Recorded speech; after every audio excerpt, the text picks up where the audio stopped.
Alors, ça fait longtemps qu'on ne s'est pas dit bonjour. Allez, bonjour tout le monde. Excusez-moi parce que dernièrement, j'étais en train de préparer des vidéos pour les classes prépa et pour les autres niveaux.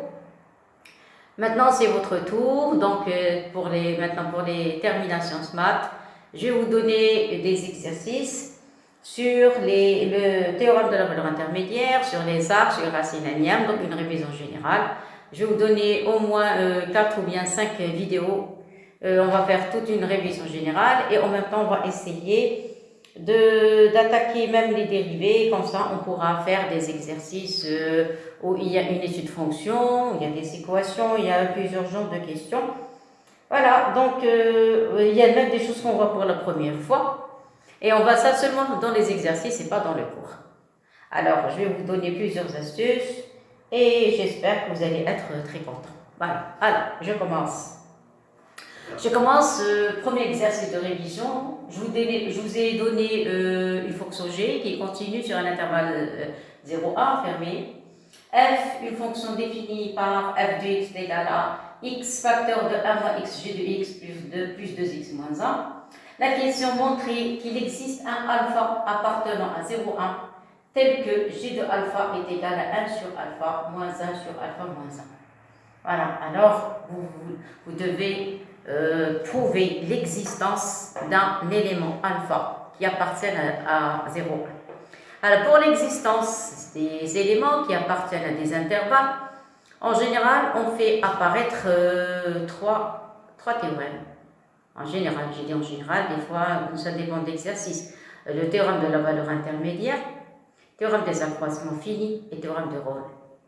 Donc pour le moment, on n'a pas vu les deux derniers théorèmes, donc je vais travailler seulement maintenant avec le théorème de la valeur intermédiaire. Vous savez, c'est quoi le théorème de la valeur intermédiaire? Vous devez avoir une fonction qui continue parce qu'on fait une révision générale maintenant. Alors, une fonction continue, je prends le cas des intervalles fermés. Les intervalles ouverts, c'est autre chose. Alors, on a un intervalle fermé, une fonction continue sur un intervalle fermé, AB. Alors, si vous avez f de a fois f de b inférieur à 0, donc l'équation f de x égale 0 admet au moins une solution. Une solution alpha qui appartient à l'intervalle 0,1. Par contre, si on ajoute la condition f strictement monotone sur cet intervalle, le alpha devient une solution unique. Donc l'unicité, elle vient du fait que la fonction est strictement monotone, c'est-à-dire strictement croissante ou bien strictement décroissante. Ça y est, alors maintenant je commence. J'adore travailler avec vous. Donc, on va commencer la question et après je vais vous donner plusieurs exercices, plusieurs genres d'astuces, mais seulement il faut apprendre, il ne faut pas oublier de poser à côté de vous un petit carnet ou bien un bloc-notes pour prendre les astuces, pour ne pas les oublier. Prenez des notes s'il vous plaît. Toujours quand vous trouvez quelque chose que vous risquez d'oublier, prenez des notes. D'accord? Alors je commence. Vous avez la fonction g est continue sur l'intervalle 0, 1. A moins x fonction polynôme fois x, donc tout ça c'est une fonction polynôme. Les fonctions polynômes sont continues sur R. Donc elles sont continues sur 0,1. De même ça, c'est un polynôme. Continue sur R, donc continue sur 0,1. Donc c'est quoi la fonction f? La fonction f, c'est une somme, parce que ça c'est une fonction continue. Donc f est une somme de fonctions continues. Donc vous pouvez faire en détail. Moi je ne vais pas l'écrire, mais c'est à vous de faire. D'accord? Alors je le dis, pourquoi? Pour gagner un peu de temps et d'espace. Regardez, vous allez écrire la fonction. On fait correspondre x facteur de 1 moins x, fonction polynôme, continue sur R, donc continue sur 0,1. La fonction g continue sur 0,1. Donc le produit x facteur de 1 moins x fois g de x est produit de fonctions continues sur 0,1. Donc cette partie est continue, cette fonction est continue sur 0,1. Je passe. 2x moins 1, fonction polynôme, continue sur R. Donc 2x continue sur R, donc continue sur 0,1. Alors cette fonction continue sur 0,1. Cette fonction continue sur 0,1. Donc, qu'est-ce qu'on a? On a f est une fonction continue sur 0,1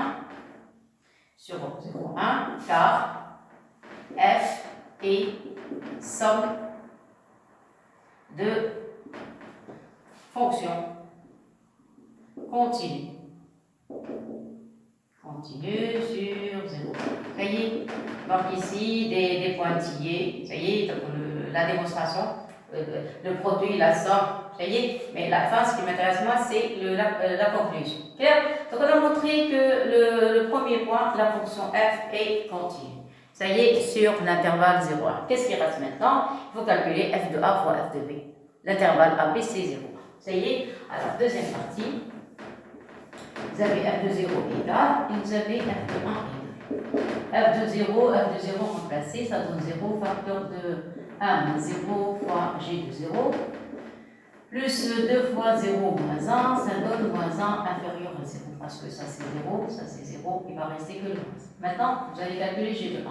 Vous allez avoir 1 moins 1 fois g de 1 plus 2 fois 1 et moins 2 fois 1 et moins 1.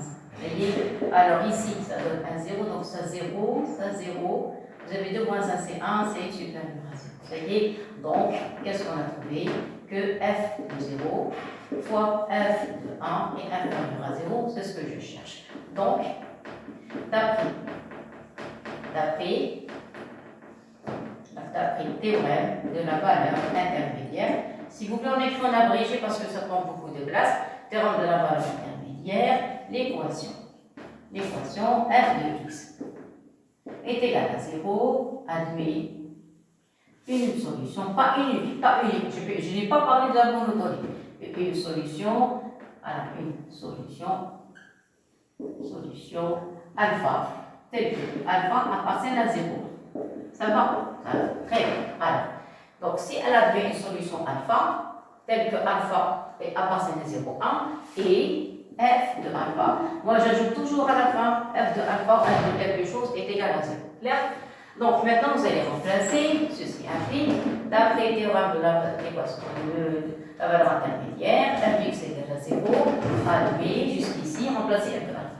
Alors f de alpha, ça donne alpha facteur de 1 moins alpha fois g de alpha plus 2 alpha moins 1 est égal à 0. Clair? Alors, dans ce cas, ça y est, maintenant, si vous voulez, encore des phrases ici, vous pouvez trouver alpha facteur de 1 moins alpha. G de alpha est égal à 1 moins 2 alpha. Ça y est, c'est correct? Maintenant, vous allez diviser par alpha facteur de 1 moins alpha. Ça y est? Donc, il va rester G de alpha est égal à 1 moins 2 alpha sur alpha facteur de 1 moins alpha.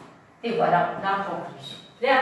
Mais eux, ils n'ont pas voulu une seule fraction, ils veulent deux fractions. Alors, comment je vais faire?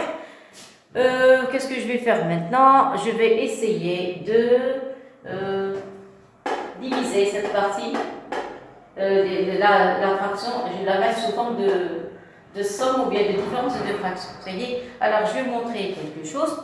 Ce que je vais faire maintenant, on peut le voir dans le calcul d'intégrale. Donc voilà, d'après le théorème de la valeur intermédiaire, si vous prenez f de x égale à 0, donc on a une valeur alpha, attention, toujours les implications. Voilà les implications, et on refait la même phrase. Sinon, vous voulez l'éviter, vous l'évitez. Donc, attendez. Donc, après, c'est égal g de alpha. Alors, g de alpha est égal à 1 moins 2 alpha sur alpha facteur de 1 moins. Alors, pour s'assurer que ce qu'on a trouvé est juste, d'accord? Attendez, je crois que je me suis trompée. S'il vous plaît, ici, c'est 1 moins alpha. Attendez. S'il vous plaît, regardez, vous avez 1 moins alpha, pas 1 moins 1. Rectifiez, s'il vous plaît. Donc, ici, vous avez 1 moins alpha. Voilà, je me suis trompée. Alors, dans ce cas, ça y est. Maintenant, regardez, parce que regardez le dénominateur. Ça y est. Et pour s'assurer que ce qu'on a trouvé est vrai, regardez, vous allez calculer g de alpha. D'après ce calcul, g de alpha, réduisez au même dénominateur. Vous allez avoir ici alpha facteur de 1 moins alpha. Vous êtes d'accord? Ici, ça donne 1 moins alpha, ça donne 1 moins 2 alpha. Ça, c'est la question qu'on doit trouver. La réponse plutôt qu'on doit trouver. Ça y est? Alors, remarquez, c'est la même chose. C'est la même chose. Vous avez remarqué. Mais eux, ils ne veulent pas une seule fraction, ils veulent deux fractions. Vous voyez? Alors, vous allez me dire à quoi ça va nous servir. quand on parlera des calculs d'intégrale. Calcul d'intégrale, on a intérêt à trouver, quand on a une seule fraction, comment on va faire pour la décomposer. Ça y est, alors vous avez le choix. Ou bien vous prenez cette valeur, vous réduisez au même dénominateur, vous remarquez qu'on a trouvé la même chose. Ça y est, donc normalement on a terminé l'exercice. Ça y est, alors est égal, ceci est égal, alors en réduisant, ça donne 1 sur alpha. 1 sur alpha moins 1 sur 1 moins alpha. Voilà. Parce que si vous réduisez, regardez, c'est le même travail. Ça y est, donc on a trouvé l'expression de alpha. Ça y est, donc l'exercice est terminé. Maintenant, une petite remarque. Il y a quelques élèves qui vont dire comment on a pu passer, comment on a fait pour passer de l'avant-dernière ligne à la dernière ligne. Je vais vous donner ça en tant que remarque. Alors, une petite remarque. Pour les élèves qui veulent. Alors, attendez, ici, je mets des pointillés d'abord. Alors, vous avez une application. Voilà, donc, l'équation x égale à 0. Voilà, jusqu'à 1. Vous voyez, les normes. Et voilà.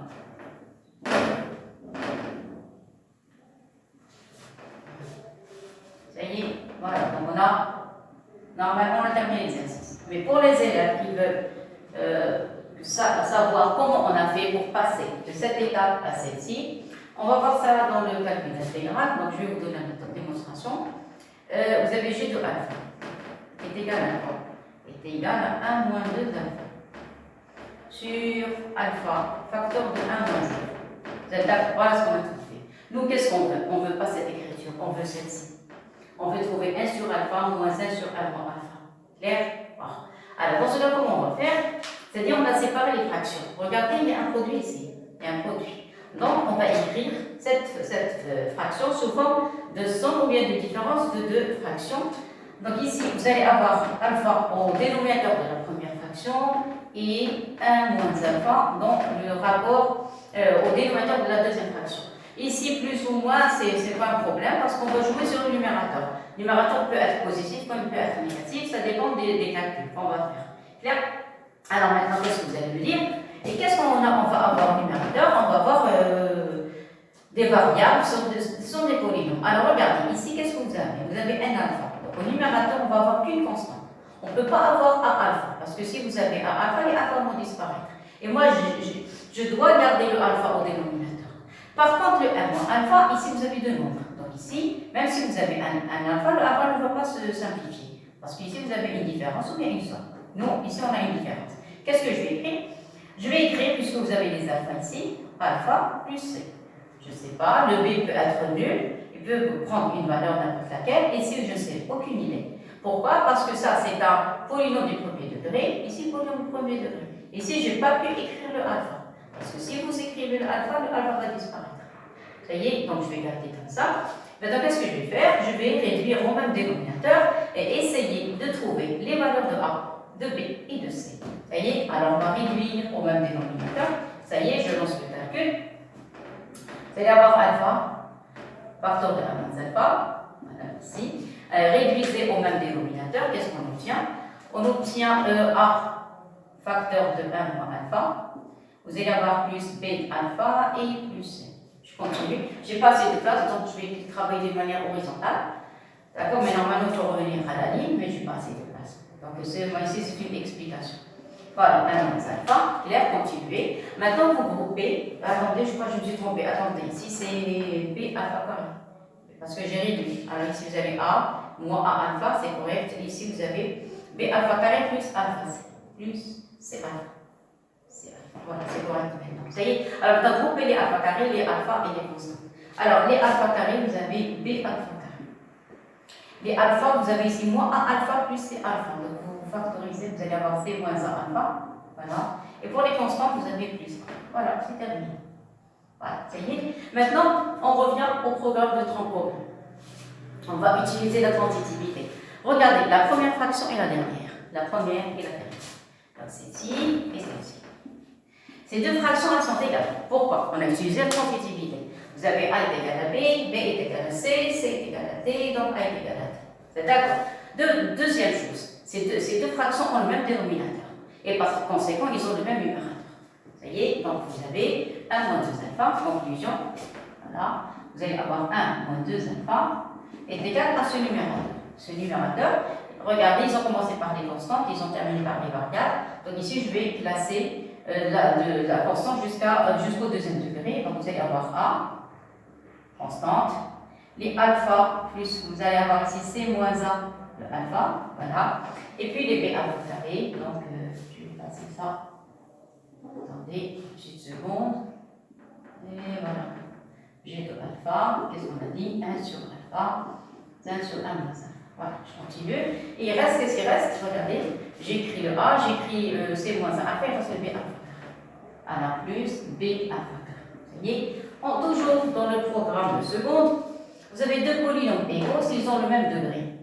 Vous êtes d'accord, et même coefficient. Ici, il n'y a pas de alpha carré. Donc, puisqu'il n'y a pas de alpha carré, je peux écrire ici, attendez une petite seconde, vous avez 1 moins 2 alpha. Il n'y a pas de alpha carré, donc je vais le remplacer par 0 alpha carré.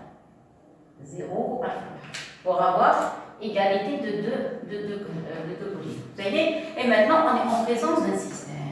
Deux polynômes égaux, s'ils ont le même degré, ils ont le même coefficient. Donc le degré 2 avec le degré 2, donc vous allez avoir B égal à 0. Le degré 1, vous avez C moins A. C moins A égale degré 1. Degré 1, vous avez moins 2. Voilà, essayez. Et les constantes, vous n'avez que A de l'autre côté, c'est le A. Ici, vous avez. Voilà, donc on a déjà trouvé la valeur de A et la valeur de B. Donc B égale à 0. Et A est égal à 1. Maintenant, il reste le C. A est égal à C. C est égal à moins 2 plus 1. Égal à moins 2 plus 1. Vous voyez, remplacez maintenant avec un certain ordre. Donc, vous avez A est égal à 1, le B est égal à 0 et le C est égal à combien? Le A est égal à 1, donc moins 2 plus 1 est égal à 1. Est égal à 1. Égal à 1. Voilà, on les a trouvés tous les trois. Et conclusion, A est égal maintenant chez de alpha. Donc, chez alpha, c'est la fin, c'est remplacé. Quand vous trouvez des valeurs, quand il s'agit de polynômes, il faut remplacer par les valeurs que vous avez trouvées. Donc, on a trouvé A est égal à 1. Donc, à côté de la chiffre alpha, regardez, remplacez ici. A est égal à 1, vous allez avoir 1 sur alpha. On a trouvé B est égal à 0, donc à rejeter. Le C est égal à moins 1. Voilà, comme je vous ai dit tout à l'heure, plus ou moins, c'est la même chose. Tout dépend des coefficients qu'on a trouvés. Donc, vous avez trouvé C est égal à moins 1. Donc, on va voir moins 1 sur 1 moins alpha. Et voilà, on a trouvé l'expression. Mais si vous faites la démonstration, ça va vous prendre beaucoup de temps. Mais quand il s'agit des fonctions primitives ou bien des intégrales, on est obligé de passer par cette expression. Ça y est. Mais ici, on vous a donné déjà l'expression. Ça y est. Vous prenez l'expression qu'on a ici dans l'énoncé, réduisez au même dénominateur, vous trouvez la même chose et c'est gagné. Ça y est. Mais si vous voulez une démonstration, voilà. Clair? Et voilà. Donc on a terminé le premier exercice. On passe au second. On va passer maintenant au deuxième exercice. Voilà, maintenant on a un deuxième exercice. C'est un autre genre. Toujours la valeur intermédiaire, d'une manière un petit peu spéciale. Ça y est, alors ou bien on parle de l'image d'un intervalle, ou bien on parle d'un minimum, ça dépend. Donc on va voir de quoi il s'agit ici. Alors vous avez deux fonctions f et g, deux fonctions continues sur l'intervalle AB. Avec quel que soit x appartenant à B, vous avez g de x, elle est strictement positive, regardez, elle ne s'annule jamais. Et cette fonction g est plus petite que f. Alors la question montrer qu'il existe lambda. Donc maintenant l'existence, on cherche un lambda. Voilà, quand vous avez le signe existence, c'est-à-dire il faut trouver ce lambda, tel que quel que soit x appartenant à B, vous avez un moins lambda, g de x est inférieur ou égal à f. Ça y est. Alors avant de commencer cet exercice, je vous laisse d'abord lire. Qu'est-ce qu'on cherche? On cherche un lambda. Et alors pour chercher un lambda, ce lambda vérifie une certaine relation. Donc je ne sais pas, j'ai trouvé un petit peu difficile. Qu'est-ce que je vais faire? Je vais décomposer ce qu'ils veulent. Qu'est-ce qu'ils veulent? Ils veulent, regardez, je vais mettre des points d'interrogation. Il existe un lambda strictement positif, donc point d'interrogation, tel que quel que soit x appartenant à l'intervalle AB. S'il vous plaît, je n'ai pas encore commencé l'exercice. Alors quand on veut faire une telle sorte d'exercice, il faut d'abord savoir par quoi on va commencer et à quoi on veut arriver. Alors le point d'arrivée, le point de départ, le point d'arrivée. Donc si vous avez 1 plus lambda, g de Alors, inférieur ou égal à f de x. On veut chercher l'existence de lambda. C'est quoi lambda? Que vérifie lambda? Mais ici, je trouve que lambda est attaché à un produit. Donc, je vais libérer le lambda. Donc ici, je répète, je n'ai pas encore commencé l'exercice. Je développe, je donne ici un g. J'obtiens ici g de x, plus lambda g de x, voilà, et inférieur ou égal à f de x. Ça y est, je continue. Toujours un point d'interrogation. Ça y est, aucune idée. Je ne sais pas de quoi il s'agit. Ça y est, donc voilà, donc je vais essayer de voir de quoi il s'agit. Je continue. Toujours le flou, aucune idée. Donc vous allez laisser seulement lambda g de x. Voilà, g de x. Vous avez ici un lambda inférieur ou égal à f de x moins g de x. Ça y est, j'ai rendu ce g de x de l'autre côté.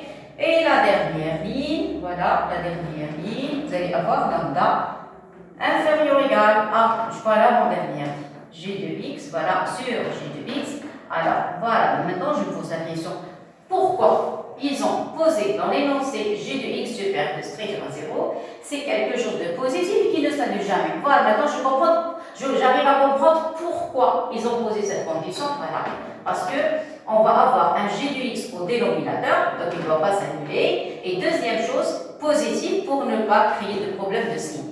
Et la dernière ligne, voilà le but de la question, voilà jusqu'à la fin. Donc ici, ça va donner, on obtient f de x. Ici, vous avez f de x moins g de x. Vous pouvez diviser la fraction en deux autres fractions. Vous allez obtenir f de x sur g de x ici. Ça va, ici, vous allez avoir moins 1, g de x sur g de x.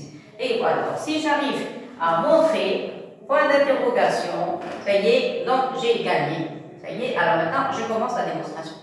Clair? Donc, je n'ai pas encore touché l'exercice, mais qu'est-ce que j'ai fait? J'ai envie de savoir, mais qu'est-ce que je suis en train de faire?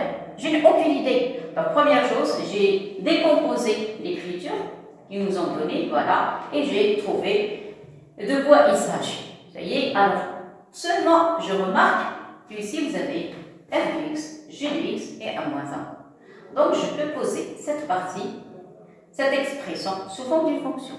Parce que vous avez f de x, vous avez g de x sur une constante, je peux la poser sous forme d'une fonction, je ne sais pas, déjà vous avez f et g, donc je vais l'appeler une fonction h. Alors, cette fonction h, je vais parler de sa continuité. N'oubliez pas que je travaille sur un intervalle AB.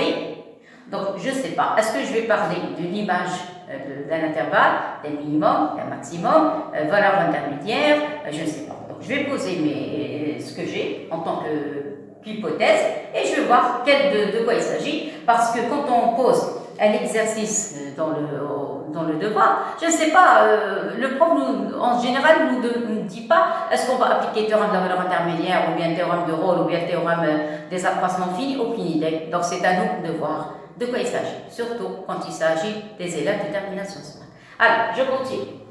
Donc, qu'est-ce que je vais faire? J'ai fait apparaître une fonction. Donc, voilà, maintenant je commence l'exercice. Je vais poser soit h, une fonction définie par. Allez, alors, soit je commence l'exercice maintenant. Voilà, donc ici, vous avez des points d'interrogation. Vous voyez, alors, soit h, une fonction définie par h de x égale, qu'est-ce qu'on a dit? F de x sur g de x moins 1. Voilà, ça y est. Alors, qu'est-ce qu'on peut dire de cette fonction h? Voilà ce qu'on a trouvé à la fin. Ça, on a trouvé à la fin. Ça y est, voilà, ça y est. Cette fonction, elle est continue. Pourquoi? Parce que vous avez la fonction f continue, g continue, g ne s'annule jamais. Ça y est, donc c'est une fonction. Le moins ça, c'est une constante. Donc, rapport de deux fonctions, une fonction continue, une fonction continue. Il faut ajouter ici le fait que j'ai défini par sur, alors, défini par là, sur l'intervalle AB. Sur l'intervalle AB, c'est ça, bien sûr, avec, vous avez g de x. Alors, avec g de x et différent de 0. Pas différent de 0, moi je préfère supérieur à 0. Parce que le signe négatif peut nous créer des problèmes, mais non, on n'a pas de signe négatif, la fonction g est positive. Sinon, vous mettez différent de 0, ce que vous voulez. Avec g supérieur à 0 sur l'intervalle A. Ça va? Très Très bien. Alors maintenant, alors c'est quoi H? H et somme, parce que vous avez rapport ici c'est à vous d'écrire sur la feuille propre, la feuille de devoir. Vous avez une fonction continue sur AB, fonction continue sur AB qui ne s'annule pas. Donc rapport de deux fonctions continues, fonction continue. Si vous ajoutez 1, si on ajoute 1, c'est une constante, mais ici ça donne une fonction.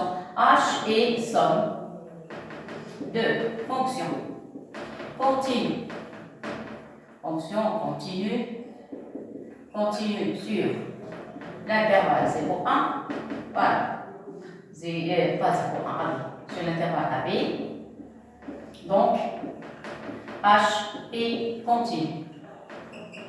Continue sur l'intervalle AB. Ça y est? Très bien. Mais ici, est-ce que je peux parler de la valeur intermédiaire? Mais je ne sais pas G de A, G de B. Aucune idée. Je n'ai aucune idée. Vous allez écrire G de A sur G de F de A, F de B, moins 1, si vous voulez. Mais moi, je vais parler, j'ai envie d'appliquer. Avant d'avoir étudié le terme de la valeur intermédiaire, on avait parlé de fonction continue et l'image d'un intervalle. Alors ici, vous avez un intervalle AB fermé, vous avez la fonction H est une fonction continue, donc l'image d'un intervalle est un intervalle. Vous voyez? Et si l'image de l'intervalle est un intervalle, donc la fonction H admet un minimum et un maximum. Vous êtes d'accord? Et si elle admet un minimum, donc elle admet, il existe admettons, un x0 qui appartient à AB qui a la plus petite image sur cet intervalle. Donc qu'est-ce qu'on a dit? H est une fonction, somme, je vais écrire ça en détail.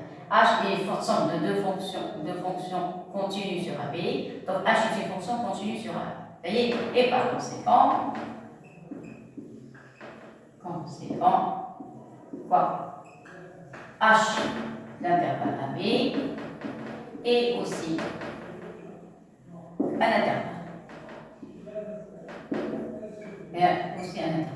Ça y est. Donc, puisque c'est aussi un intervalle, si vous voyez je sais pas, la vidéo où on avait parlé de l'image d'un intervalle par une fonction continue, avant d'avoir abordé le théorème de la valeur intermédiaire, ou dans les dessins qu'on avait fait concernant les valeurs intermédiaires, vous allez trouver ces phrases.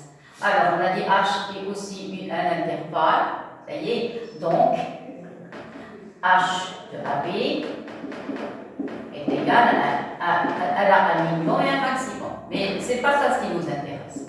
Donc l'image de AB est égale à un minimum et un maximum. Alors si vous regardez le dessin, le premier dessin que j'avais fait quand j'avais envie d'étudier le théorème de la valeur intermédiaire, on a vu qu'on peut trouver qu'il existe un x0 dans l'intervalle AB qui a la plus petite image. La plus petite image concernant l'intervalle AB. Donc, qu'est-ce qu'on a dit? Donc, c'est borné, vous avez H de AB, c'est un intervalle qui est fermé. C'est-à-dire qu'on n'a pas plus et moins l'infini, c'est un intervalle qui est fermé. Donc, ceci implique.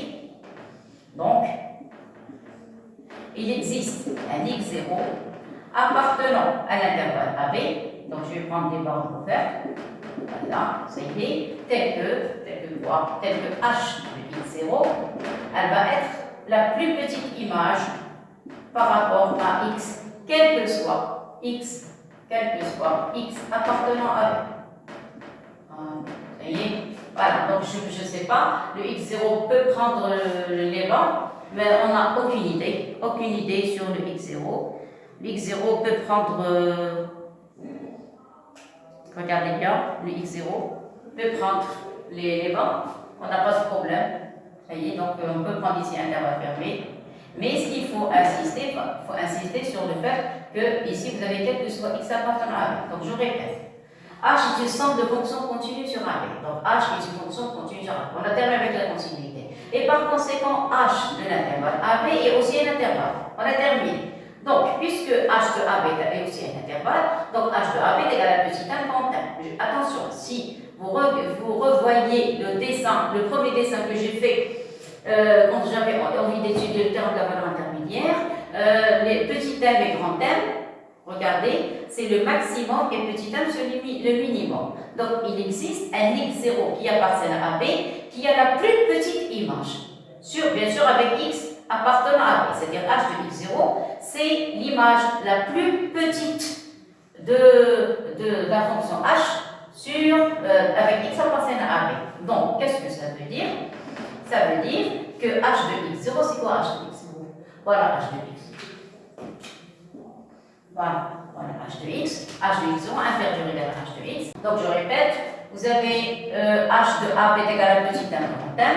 Vous avez la fonction h admet un minimum et un maximum. Donc, on peut trouver un élément x0. Un élément x0, il existe. Un élément x0 appartenant à B, tel que h de x0 est un minimum. Ça y est un minimum de C de R. C'est-à-dire, si vous dessinez le dessin de h, vous allez trouver un minimum au point de coordonnées x0, h de x0. Ça y est, c'est-à-dire h de x0, c'est la plus petite image. C'est tout ce qui m'intéresse. Donc h de x0, donc h de x0 est la plus petite image. Alors là, plus petite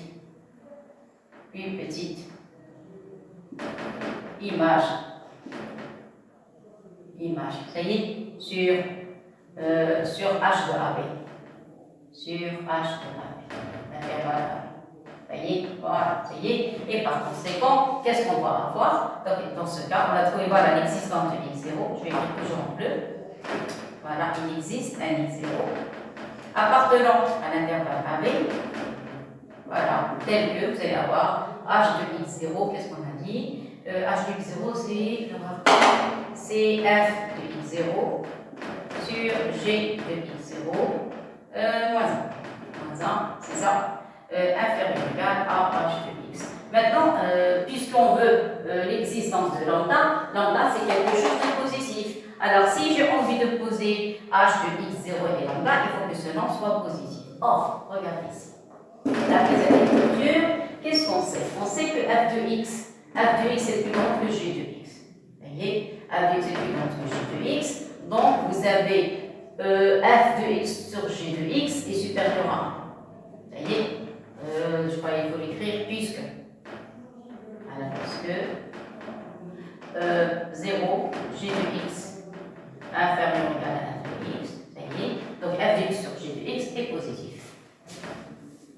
Ça signifie que f de x sur g de x est supérieur à 0. D'accord? Divisé par g de x ici. Supérieur à 1, c'est ça, divisé par g de x. Et ceci implique que f de x sur g de x moins 1, comment elle est supérieure à 0. Ça, c'est quel que soit x appartenant à l'intervalle AB. Voilà, donc ici, supérieur à 0, quel que soit x appartenant à l'intervalle AB. Et donc, ça y est, voilà, qu'est-ce qu'on a montré? Puisque g de x, donc on a trouvé que f de x sur g de x moins 1 est toujours positif, ça veut dire que x0, lui aussi vérifie cette relation. Vous voyez? Donc, on a 0 inférieur à f de x0 sur g de x0 moins 1. Lui aussi, ce x0, lui aussi vérifie la relation parce que cette relation est vraie pour tout x appartenant à B, car x0 appartient à l'intervalle AB. Donc s'il appartient à B, donc il vérifie la relation. Voilà. Alors qu'est-ce qu'on a trouvé? Deux choses. On a trouvé l'existence de x0. Voilà, j'ai terminé l'exercice. Je vous donne trop de détails. Vous pouvez sauter si vous n'avez pas envie de laisser une ligne, vous laissez tomber. J'ai prouvé l'existence de x0. J'ai trouvé une relation que vérifie x0 qui est de signe positif. Ça va? Positif. Donc, on peut poser. Donc, il existe. Voilà, l'existence. Parce que la question, c'est l'exemple de lambda. Donc, il existe. Donc, il existe un lambda supérieur strictement à 0, tel que lambda est égal à quoi? Est égal à f de x0. Vous voyez? Et pas f de x0, h de x0. H de x0, voilà, h de x0 est vérifié. Alors, il vérifie quoi? Lambda est inférieur à h de x. Voilà, d'après cette relation, voilà, h de x0, regardez, h de x0 est égal à lambda. Vous voyez, on vérifie cette relation, quel que soit x appartenant à l'intervalle AB. Maintenant, voilà, pour remplacer h par son expression, ceci implique qu'il existe à lambda super strictement 0, tel que lambda est inférieur à c'est quoi h? Voilà, h c'est f de x sur g de x, moins quel que soit x appartenant à B. Ça y est, et après, regardez, on remonte, voilà, effectuer les calculs jusqu'à ce qu'on arrive à la fin. Ça y est, voilà, donc maintenant, réduisez au même dénominateur, ceci induit, la même chose, vous allez avoir ici lambda inférieur à f de x moins g de x, plutôt sur g de x, voilà, c'est ça, toujours la même chose. Faites monter ici, vous allez avoir ici g, lambda g de x inférieur à f de x moins g de x, toujours la même chose. Et faites passer g de l'autre côté, factorisé par g. Donc vous allez avoir lambda plus 1, je sais pas si ça l'énoncé. Voilà, lambda, ça revient 1 plus lambda, ça revient même g de x est inférieur. Voilà, c'est correct. Voilà, inférieur. Ici vous avez, voilà, c'est correct. Ici, g de x 0, donc c'est inférieur égal. Voilà, ici vous avez inférieur égal, donc inférieur égal, parce que lambda représente l'image de h de x0. H de x0 passe à l'intervalle AB, donc vous avez inférieur. Et voilà, j'ai terminé l'exercice. Voilà, et donc il existe terminé lambda supérieur à 0, tel que, et ceci, c'est quel que soit x appartenant à l'intervalle. Et voilà, ça y est, j'ai terminé l'exercice. Je crois que j'ai donné trop de détails, mais c'est à vous d'arranger l'exercice. Ça y est. Conclusion, qu'est-ce qu'ils nous ont donné une formule qui est un petit peu floue. J'ai développé pour savoir qu'est-ce que je cherche. Donc je cherche l'existence d'un lambda qui vérifie cette relation. Alors j'ai posé maintenant d'une manière globale, comme ça si vous voulez sauter les étapes, vous voulez sauter. J'ai considéré ça en tant que fonction, j'ai appelé h. J'ai montré que cette fonction h continue. Je vais vous dire une chose. Dans le programme de détermination SMART, si on ne parle pas de continuité, on n'a rien du tout. Toujours, vous commencez par la continuité. F continue, donc on a toujours la continuité. Alors, H sont des fonctions continues, donc c'est une fonction continue. Puisqu'elle est continue, donc l'image d'un intervalle est un intervalle. Vous avez l'intervalle fermé, donc son image est un intervalle fermé. Ce n'est pas l'intervalle fermé qui m'intéresse, moi, c'est le minimum. Parce que moi, je veux lambda plus petite. La plus petite possible, je ne sais pas, ce qui m'intéresse, c'est son existence, elle doit être plus petite que cette expression. Donc, puisque l'image de h de A est un intervalle fermé, donc h admet un minimum ou un point x0. Ça y est, donc il existe un x0 appartenant à B, tel que h de x0 est plus petite que h de x. C'est-à-dire, h de x0 représente la plus petite image sur l'intervalle h de A. Donc, il existe un x0 tel que j'ai remplacé le h, l'image h de x0 par son expression. Pourquoi? Pour prouver que ce nombre, bien sûr, il faut prouver que ce nombre est positif. Alors, et pour prouver qu'il est positif, pourquoi positif? Parce que eux, ils veulent un lambda positif. Donc, c'est un problème de signe. Donc, si x0 est en relation avec le lambda, il faut que son image doit être positive. Donc, puisque j de x est plus petit que x, donc j'ai divisé par g, j'ai retranché 1, voilà. Et puisque cette expression est vraie, quel que soit x appartenant à B, donc elle est vérifiée en particulier par x0. Et c'est quoi ça? Ça, c'est lambda. Donc ça, alors j'ai sauté une ligne, je vais l'ajouter. Donc c'est quoi f de x0 sur g de x moins 1? C'est h de x0. Ceci indique que 0, ici vous avez h de x0. Voilà, est supérieure à 0. Donc, puisqu'elle est supérieure à 0, donc il existe un lambda positif, parce que lambda, c'est h de x0. Alors, il existe un lambda est égal à h de x0. On vient juste de prouver que h de x0 est positif, et vérifie. Puis, regardez ici, vous avez h de x0. Voilà, h de x0 est plus petite que h de x. Alors, au lieu de h de x0, je l'ai remplacé par lambda. Voilà, plus petit que h, voilà, et après, ça y est, j'ai remplacé la fonction h par son expression, j'ai arrangé les calculs, et j'ai trouvé l'énoncé, ou bien la question qu'ils ont demandé. Voilà, clair et net, j'espère que vous avez compris. S'il vous plaît, il faut refaire ces exercices, c'est pas de rigolade, c'est pas tellement facile, il faut les refaire. Ça y est, alors après, on va passer maintenant au troisième exercice. Alors maintenant, on passe au troisième exercice. Maintenant, on va travailler avec les valeurs intermédiaires Alors, premier exercice, c'était en relation avec les valeurs intermédiaires. Deuxième exercice qu'on vient juste de voir maintenant, c'était en relation avec l'image d'un intervalle. Maintenant, encore théorème de la valeur intermédiaire. Alors, vous avez une fonction f continue sur AB avec f de a négatif inférieur à 0. Montrez qu'il existe un x0 appartenant à B tel que f de x0 égale à moins x0 sur b moins x0. Vous voyez? Alors, pour pouvoir appliquer le théorème de la valeur intermédiaire, je vais écrire toujours, vous écrivez qu'est-ce que vous cherchez et comment je vais commencer ma démonstration et à quoi je dois m'attendre à la fin. Voilà, donc ici, entre parenthèses, qu'est-ce que vous allez avoir ici? Vous allez avoir b moins x0 fois f de x0 est égal à a moins x0. Vous êtes d'accord? Alors, quand on parle du théorème de la valeur intermédiaire, on dit que l'équation f de x égale 0. Égale 0.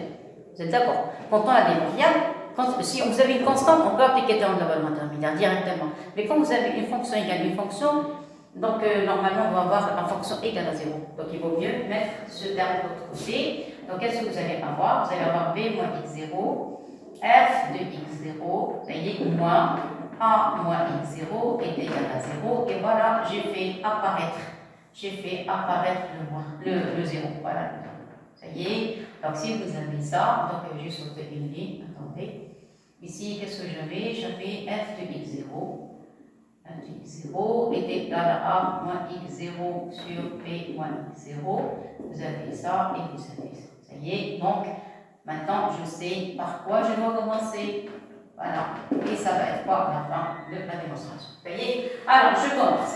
Dans ce cas, on doit faire apparaître une fonction. Vous voyez? Regardez, le x0 a passé l'intervalle AB ouvert. C'est-à-dire le x0 ne peut pas prendre la valeur B. C'est pour ça que vous avez B moins x0 différent 0. Voilà. Vous voyez? Regardez, x0 a passé la AB, donc ici avec B différent de x0, parce que vous avez B moins x0 au dénominateur. Ça y est? Ah, maintenant je commence la démonstration. Allez, on commence maintenant. Je vais considérer une fonction. Alors, soit,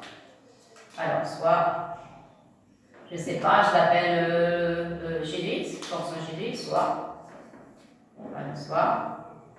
j'ai une fonction définie par. Cet exercice est plus simple que le deuxième, le troisième plus simple que le deuxième, mais le quatrième, cinquième, ça va être un petit peu pénible. Alors, soit j'ai une fonction définie par, alors g de x. Regardez, chaque fois que vous trouvez un x0, vous le remplacez par x. Donc celui-là, attendez, ici il y a un x0 ici, il y a un x0 ici, il y a un x0 ici. Alors, quand vous voulez faire apparaître une fonction, là où vous avez un x0, vous le remplacez par x. Donc vous allez avoir ici b moins x, voilà, f de x, moins a moins x. Voilà, vous voyez? Donc regardez, x0, voilà, vous avez un x. F de x0, vous avez un x, et A moins x0, vous avez un x. Ça y est? Alors, qu'est-ce qu'il faut prouver? Il faut prouver que G est une fonction continue. Sur l'intervalle AB, vous avez F est une fonction continue, ça c'est un polynôme, ça c'est un polynôme, donc G somme de fonctions continues. Vous voyez? Alors, vous avez première partie, on a F est une fonction continue sur AB, vous êtes d'accord? Et G est une fonction G est somme de fonctions continue. Vous écrivez les détails, d'accord? Donc moi je vais directement la conclusion. Somme de fonctions continues sur AB. Donc G est une fonction continue. Continue sur AB. Et voilà, j'ai terminé. D'abord, je termine avec la continuité. Maintenant, qu'est-ce qu'on va faire? Ils nous ont donné l'intervalle AB, donc je vais calculer. Donc, première partie, la voilà. Deuxième point, je vais calculer G de A et G de B. Voilà, G de A et G de B.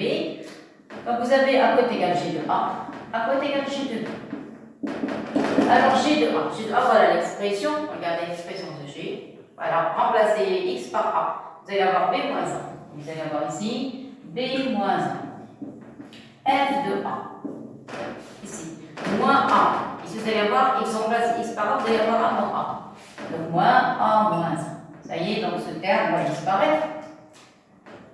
C'est clair?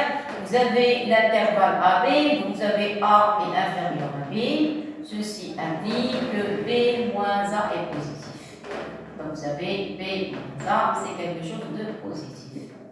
Pourquoi j'ai fait intervenir cette écriture? Parce que ici vous avez B moins A. Clair? D'après l'énoncé, j'ai. Attendez, voilà. D'après l'énoncé, vous avez F de A est négatif. Donc F de A négatif, B moins A positif, donc ceci est inférieur à 0. Clair? Maintenant je passe à F de B, même chose, remplacer.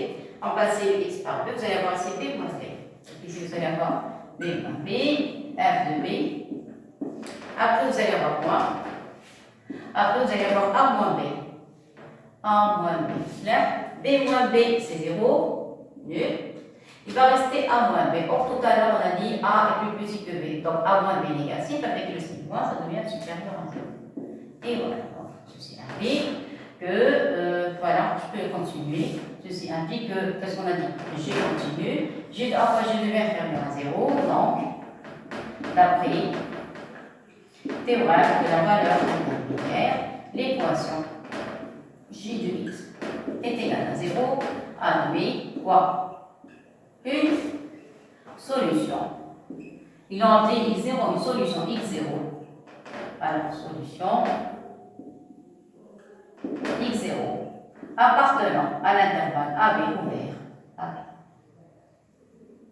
Appartenant à l'intervalle AB ouvert, tel que g de x0 est égal à 0. Clair? Je continue. Donc, ceci implique, d'après le théorème d'équation intermédiaire, g de x, ça y est, égale 0. Voilà, jusqu'à la fin. Remplacer dans la fonction. Vous allez avoir ici b moins x0, facteur de f de x0, moins, remplacer. Voilà, voilà. Vous allez avoir ici, qu'est-ce qu'on a dit? A moins x0 est égal à 0. Je ne suis pas arrivé, il faut arriver à l'énoncé. L'énoncé, c'est une fraction. Vous devez arriver à ça. Il existe x0 tel qu'on a sur le résultat. Encore, il reste, je crois, encore 2 étapes. Voilà. Donc ici, vous allez mettre A moins x0 de l'autre côté. Vous allez avoir B moins x0, F de x0 est égal à A moins x0. Ça y est. Et maintenant, c'est la dernière ligne. Ceci implique, donc d'après Théorie, jusqu'à la fin, voilà, vous allez avoir F de x0 est égal à A moins x0. Alors A moins x0, ici A moins x0 sur B moins x0, et donc le résultat final. Et voilà, on a trouvé l'existence de x0. Ça y est, donc il faut un petit peu approcher les résultats. D'accord. Ok, je vais passer tout ça. Attendez. Qu'est-ce qu'on a dit? Solution. Il existe une solution x0, voilà, appartenant x0. Appartenant à l'intervalle AB, voilà, tel que G de x0 est égal à 0. Deuxième ligne, j'ai remplacé G de x0, donc ça donne B. Alors, toujours les pointillés, vous allez avoir B moins x0, c'est ça, B moins x0, F de x0, moins A moins x0 est égal à 0, clair. Après, vous allez avoir B moins x0, F de x0 est égal à A moins x0, c'est bien, et la fin, voilà, vous allez avoir F de x0 est égal à A moins x0 sur B moins x0, et donc l'existence de x0. Ça y est, je crois maintenant c'est clair. Et voilà, donc on a terminé l'exercice, troisième, maintenant on va passer au quatrième.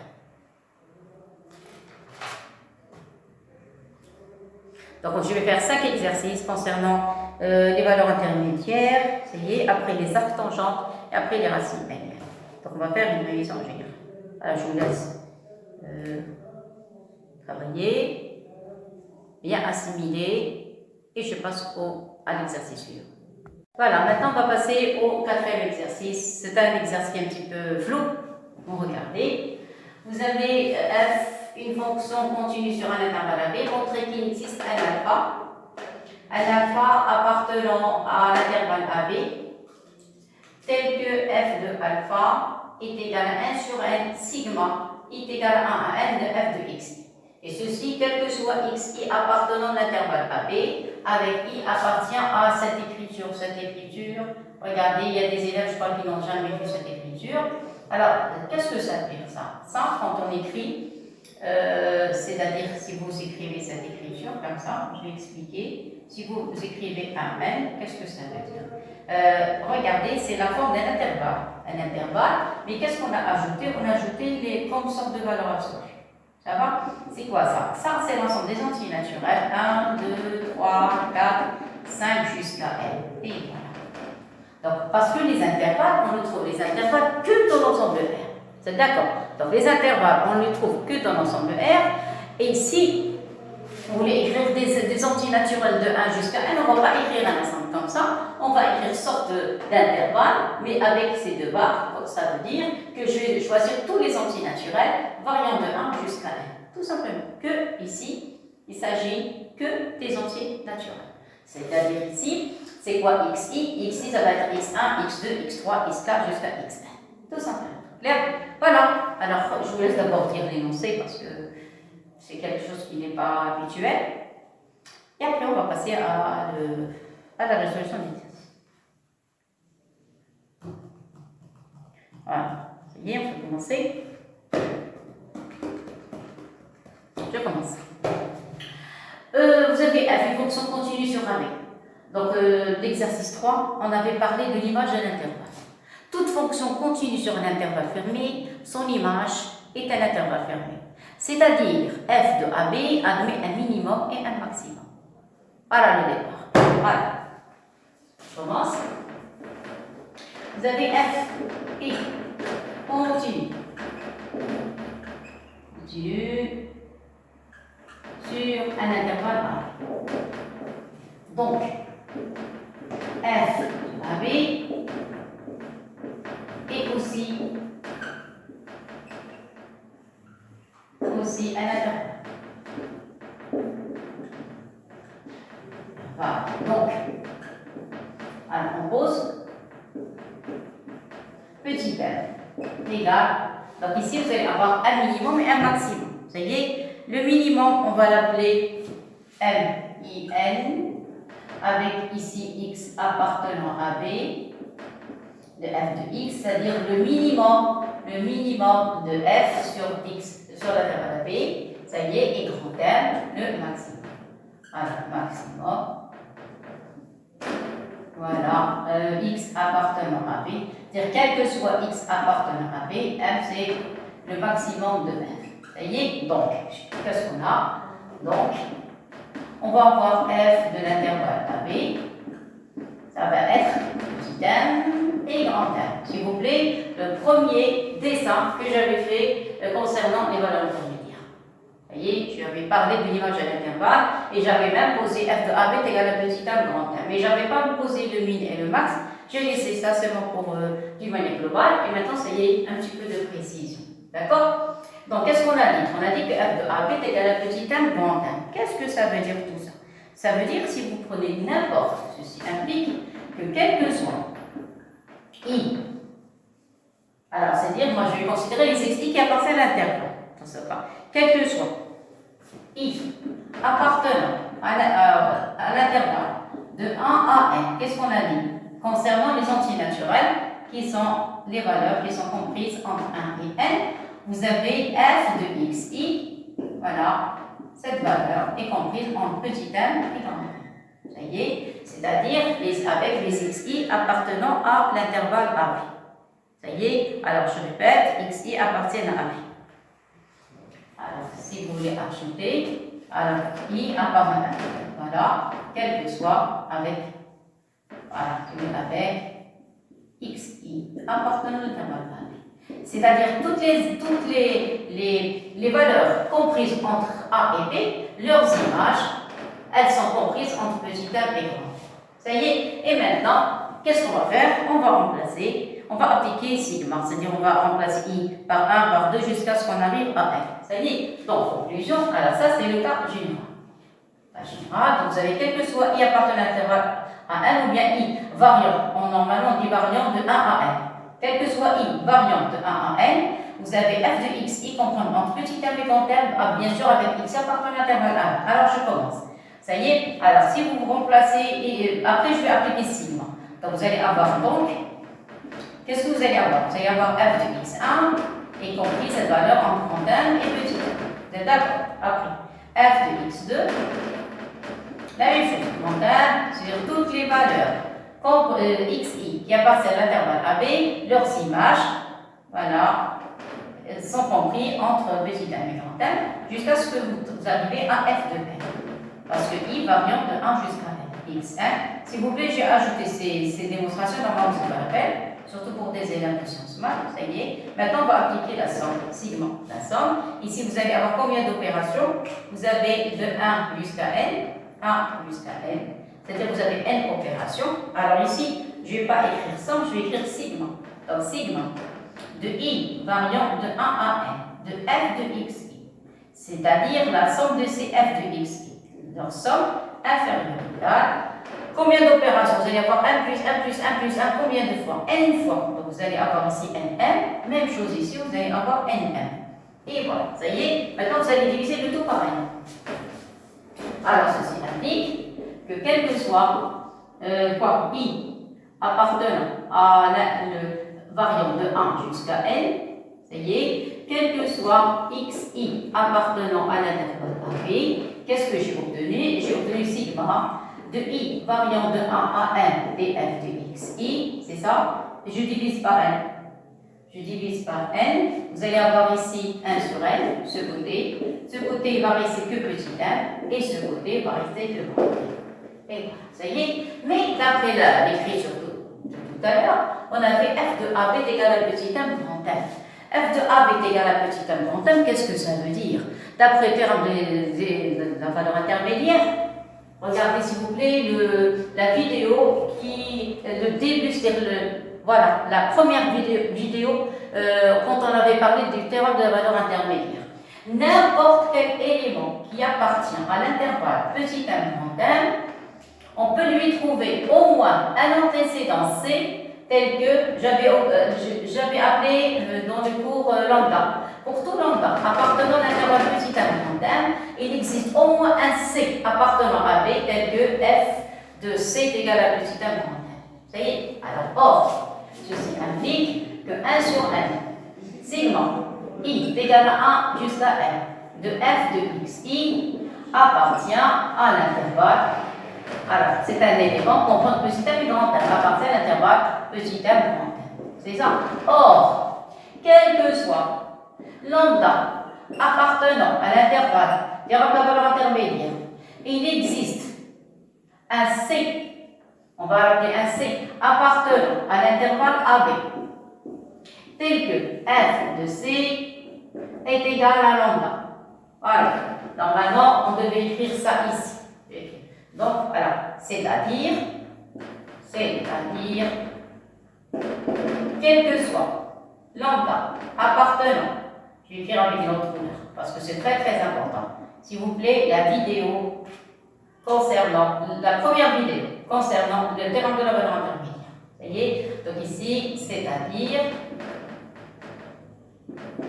quel que soit lambda appartenant à l'intervalle petit m grand m, il existe un c, on peut avoir plusieurs.